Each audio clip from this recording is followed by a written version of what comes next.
to It's the Roundtable Podcast. I am your host, I'm Brian Bonnie. Ayos ba tayo dyan? This podcast is your perfect partner balancing work and life one episode at a time. Join me as we navigate adulting.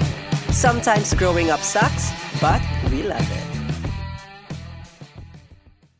Hey, it's to another episode of It's the Roundtable Podcast. Again, I'm your host, I'm Brian Bonnie. And before we start, I really want to encourage everyone to please do click like and... Sorry, not click like. Sa YouTube ba ako? No, click follow and click subscribe on Spotify app and on your Apple Podcasts app para makakuha ka ng notification whenever we have a new episode. And speaking of episode, yes, on this episode, I want to talk about the things that happen when you chase your dreams. For everyone who don't know, I'm actually a big believer of go chase your dreams. Whatever it takes, just go chase it. Alam mo yun, I'm that kind of person. Na kahit imposible, my friends are always asking me na, Uy, Bonnie, kailangan ko ba mag-resign or kailangan kong i-follow yung passion ko? I'm always on the passion side na kahit walang security financially kapag umalis sila sa job nila and just follow their passion. I always say, take a risk, friend. Resign ka na dyan. And then go follow your dreams. Go chase your passions. Because no one will start it than you. Diba? I mean, everything is a risk naman. So, saan ka mag-risk? Dun sa bagay na magpapasaya sa'yo or dun sa bagay na hindi ka naman magiging masaya. So now, going back to the topic, an interesting phenomenon has occurred here, on the Philippines or all over the world. It's the pandemic. It's the result of the pandemic, right? And then I start realizing that people here in our community are now starting to chase their dreams. 'Di ba? Ang daming nagtayo ng online selling business, ang daming nagtayo ng milk tea businesses, ang daming nagtayo ng coffee shop businesses, mga t-shirt printing, right? Sobrang dami. Ang dami kong kilala within my community, within my circles na talagang they really chase their dreams. Say because it's because of, spending several months alone at home. It certainly really forced them to take a good look at their life. So now, on this episode, I have a list that will help you katables kung ano yung ma-experience nyo once you chase your dream. This episode is intended to serve as a guide as you begin chasing your dreams, okay? So number 1, you will start to face serious self-doubt. Believe me, ang hirap. Ang hirap, ito yung pinakamahirap na part eh. It's overcoming your self-doubt. Kasi, of course, starting out a business is really scary. Come on, let's face it, it's really scary. I will admit that. It's really scary. Nakakatakot lalo na yung una na, oh my God, paano kung hindi siya matuloy? Paano kung hindi kami kumita? Sayang naman yung i-invest namin na, of course, money, na energy, na time, and all of our investments na nilalabas namin. It will be go to waste. Kaya nakakatakot. Talagang magsa-self-doubt ka. But, since nagawa ko naman siya successfully, now I realize that self-doubt is just one part of the process. I remember me, thinking about those 2 businesses na tinayo namin ng cousins and friends ko. There was a time na I was so high. Like, parang, ininvest ko lahat, time, energy, love, lahat talaga, binigay ko talaga lahat dun sa company na tinatayo namin, sa business na tinatayo namin. Alam mo, I was very energized. I was very inspired to do it. And then, one day, pagising ko, boom! Self-doubt is entering my room. Talagang pagising ko, oh my God, paano kung mali yung ginawa ko? Sayang naman to. Oh my God, kakayanin ko ba to? Oh my God, why do I need... Oh my God, bakit ko ba kailangan... Alam mo yun, ang dami mong kino-question ngayon na process na ginawa mo. As may isip mo lahat ng butas na pwede mong isipin on yourself while starting the business or while chasing your dreams. And then, I realized that everyone who sets out to follow their heart is initially met with self-doubt.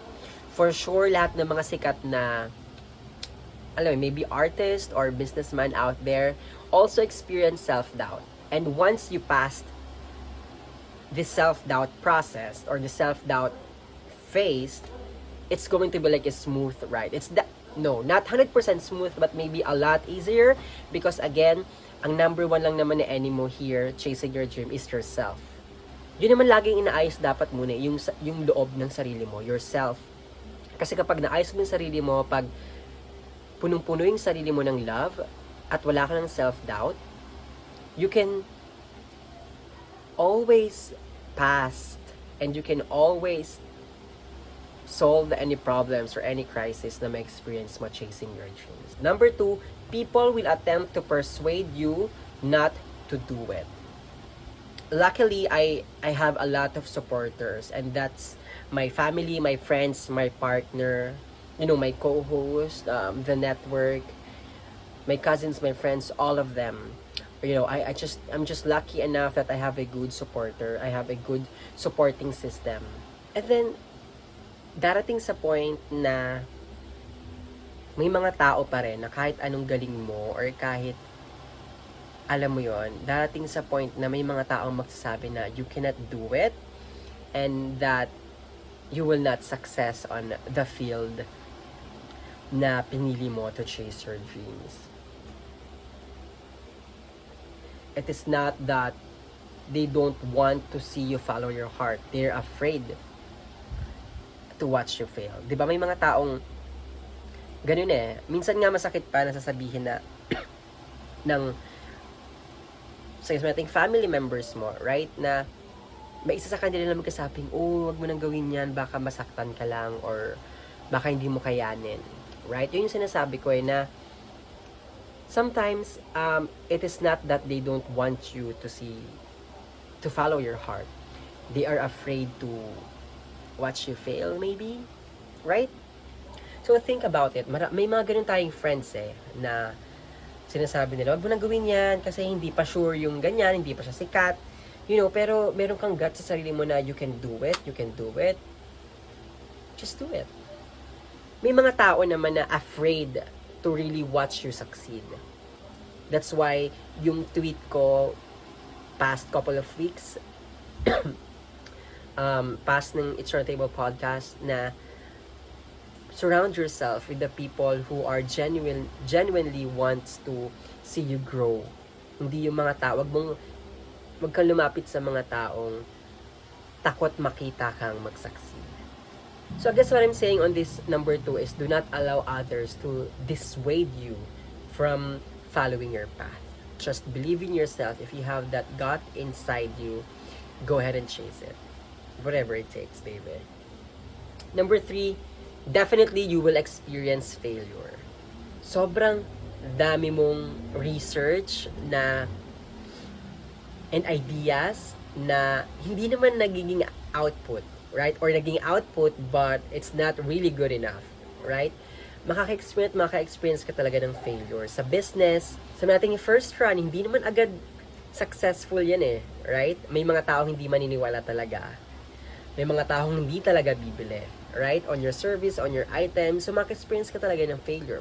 Sa podcast, hindi naman agad first episode, you'll hit, you'll be on the top charts. It takes time, right? You will experience failure. And don't be afraid of failure, mga ka-tables. Because failure will just make you more stronger and it will make you a better person and will make you a strong person that will follow and chase your dreams no matter what. Some of the examples na nakita ko sa internet here is, I know you're familiar with J.K. Rowling, the writer of Harry Potter books. I'm a big fan, by the way. She was rejected 12 times before someone accepted her best-selling book, Harry Potter. So imagine, 12 times. You will definitely experience failure. Imagine, J.K. Rowling was rejected 12 times. And sobrang dami pa, right? It is important Katables, it is important to realize that failure is part of the process. How long do you stick with something before you achieve success? Well, if it is something you believe in, the answer is as long as it takes, Katables. Number 4, you will experience success. Believe me, and I guarantee you, rest assured, that if you're consistent and if you have the right motivation, if you have the right support system, you will experience success. No one can prepare you for the first moment your dream is realized. Super worth it. As in, wala naman talagang perfect process or perfect step-by-step procedure para ma-achieve mo yung dreams mo. Right? That's why sinabi ko, no one can prepare you for that first moment. It's like me launching the podcast, launching the businesses that I mentioned. It's like heaven. It's like the angels are coming down and then handshaking me and congratulating me. Hey, you did a great job. Hey, you launched your podcast. Hey, it's really that worth it. Experiencing self-doubt, failures, and then people saying that you can't do it, and then once you launch it, or maybe once you get people to buy your items, or you get people to listen your episodes, it's like that, angels coming from heaven and shaking hands with you, saying, "You got it, my friend," and saying, "You did great." And for me, Katables, the definition of success is personal. It might be helpful to decide what your definition of success is early on. Success can be many things. It can be monetary, it can be quantitative, or intrinsic. While the definition may change over time, it is important to revisit your version of success along the way. This will allow you really to persevere when you ultimately experience failure. It may also help you to relax if you are lucky enough to experience unyielding success. Number 5, last but not the least, you will have to work hard. All of these steps are part of the process, but they are not magical milestones towards success. Okay? Success takes hard work. Sabi nga ni Elizabeth Gilbert sa TED Talk, napakinggan ko to, I think last year, sinabi niya to her initial success after writing Eat, Pray, Love, the success paralyzed her. Ultimately, her next book was a flop. But she kept trying, and the book after that was a bestseller. Again, with that, success does not always translate to financial freedom, lifetime fulfillment, or ease in achieving further success. Success cannot rescue anyone from hardship, grief, or hard work. Yet those who have achieved success are resilient. When you have overcome self-doubt, failure, and criticism, you do not shy away from hardship. You chase after it. So, that's it, Pansit, mga Katables. I hope you learned a thing or two from my experience on chasing my dreams. So again, these are the 5 things that happen when you begin to chase your dreams. Again, I'm your host. I'm Brian Bonnie. Paalam.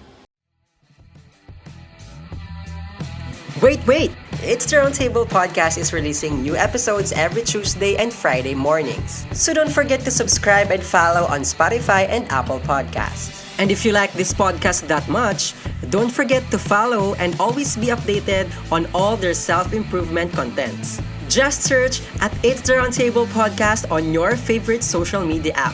Don't forget to join the conversation by using the hashtag I am part of the table. Not to mention, we also have a YouTube channel where you can see and admire the face behind this podcast. That's it, Pansit. Ayos ba tayo dyan? Yes, sir, mga kaibigan!